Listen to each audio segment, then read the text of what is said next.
এই মাটি শুধু একটি ভূখণ্ড নয়, এই মাটির প্রতিটি কণায় মিশে আছে একজন মায়ের অশ্রু, একজন বাবার অপেক্ষা, একজন শহীদের শেষ নিঃশ্বাস। এই বাংলাদেশ লক্ষ প্রাণের বিনিময়ে অর্জিত অসংখ্য স্বপ্নের উত্তরাধিকার। যারা জীবন দিয়ে আমাদের হাতে তুলে দিয়েছিলেন লাল সবুজের পতাকা, তারা শুধু স্বাধীন দেশ চাননি, চেয়েছিলেন আলোকিত একটি জাতি। আর সেই অঙ্গীকার পূরণের দায়িত্ব আজ আমাদের সন্তানদের হাতে। কারণ একটি জাতির সবচেয়ে বড় শক্তি তার শ্রেণীকক্ষে, তার শিক্ষকদের প্রদর্শিত আলোয়, তার তরুণ প্রজন্মের এগিয়ে যাওয়ার সাহসে। চট্টগ্রামের কালুরঘাট বেতার থেকে এক সাহসী কণ্ঠ ভেসে এসেছিল।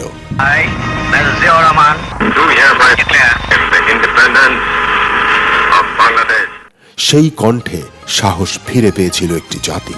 শহীদ রাষ্ট্রপতি জিয়াউর রহমান শুধু একজন মুক্তিযোদ্ধা ছিলেন না, তিনি ছিলেন একজন দূরদর্শী রাষ্ট্র নির্মাতা।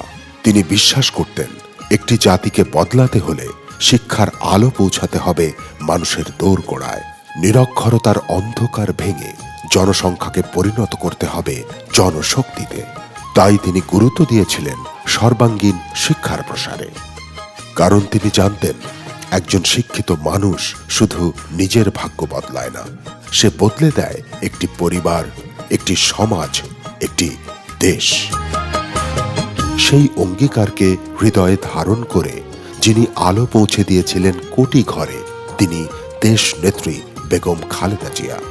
মেয়েদের অবৈতনিক শিক্ষা, উপবৃত্তি কর্মসূচি, উচ্চশিক্ষার সুযোগ সম্প্রসারণ নীরবে বদলে দিয়েছিল বাংলাদেশের সামাজিক বাস্তবতা।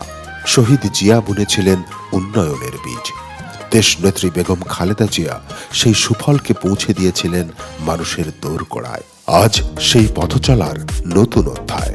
মাননীয় প্রধানমন্ত্রী তারেক রহমান আহ্বান জানিয়েছেন, আমাদের জনসংখ্যার একটি বিপুল অংশ স্কুল, কলেজ, মাদ্রাসা এবং বিশ্ববিদ্যালয় শিক্ষার্থী।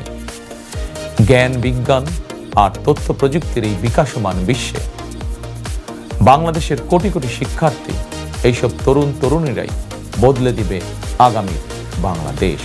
দেশের শিক্ষা ব্যবস্থাকে পুঁথি নির্ভর না রেখে কর্মমুখী, ব্যবহারিক এবং কারিগরি নির্ভর করতে হবে।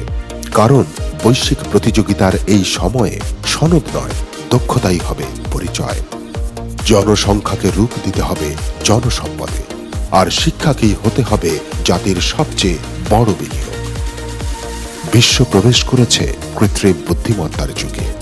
মেধার কোনো সীমানা নেই, স্বপ্নের কোনো পাসপোর্ট নেই। তাই শিক্ষা হবে আনন্দের, প্রশ্ন করার, অনুসন্ধানের, নতুন কিছু আবিষ্কারের। মুখস্থ নয়, কৌতূহল হবে শিক্ষার শক্তি। শিক্ষা মন্ত্রণালয়ের অধীন secondary education development programme SEDP এর আওতায় মাধ্যমিক ও উচ্চশিক্ষা অধিদপ্তর বাস্তবায়ন করছে educational excellence support scheme EESS। এই উদ্যোগের অংশ হিসেবে আয়োজন করা হচ্ছে startup, science project and innovation idea showcasing programme. 12 জুন 2026 উপজেলা ও থানা পর্যায়ে, 14 জুন 2026 জেলা পর্যায়ে, 29 জুন 2026 জাতীয় পর্যায়ে। এখানে শুধু প্রকল্প প্রদর্শন করা হয়নি, এখানে খুঁজে নেওয়া হয়েছে ভবিষ্যতের উদ্ভাবকদের। সম্মানিত হবেন সুশিক্ষায় মেধাবী শিক্ষক, স্বীকৃতি পাবে উদ্ভাবনে মেধাবী শিক্ষার্থী। কারণ একটি উদ্যোগ, একটু চেষ্টা এনে দেবে সচ্ছলতা, দেশে আসবে স্বনির্ভরতা।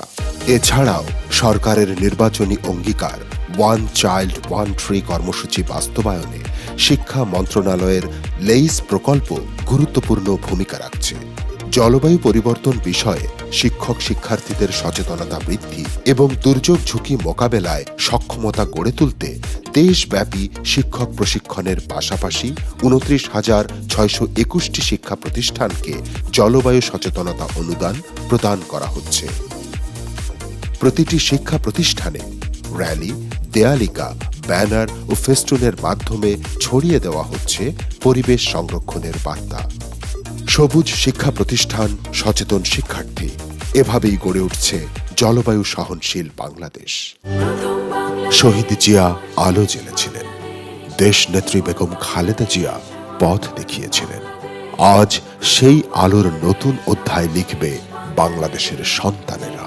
কারণ বাংলাদেশের সবচেয়ে বড় সম্পদ তার মাটি বা অট্টালিকা নয়, সবচেয়ে বড় সম্পদ তার মানুষ, তার মেধা, তার আকাঙ্ক্ষা। মেধা, বিজ্ঞান, উদ্যোগ ও উদ্ভাবনের দেশ। আসুন আমরা সকলে মিলে যদি চেষ্টা করি, আমরা সকলে মিলে যদি কাজ করি, তাহলে অবশ্যই আমরা আমাদের সেই প্রত্যাশিত বাংলাদেশ গড়ে তুলব। সেজন্যই কিন্তু আমি বলি, করব কাজ, গড়ব দেশ, সবার আগে বাংলাদেশ।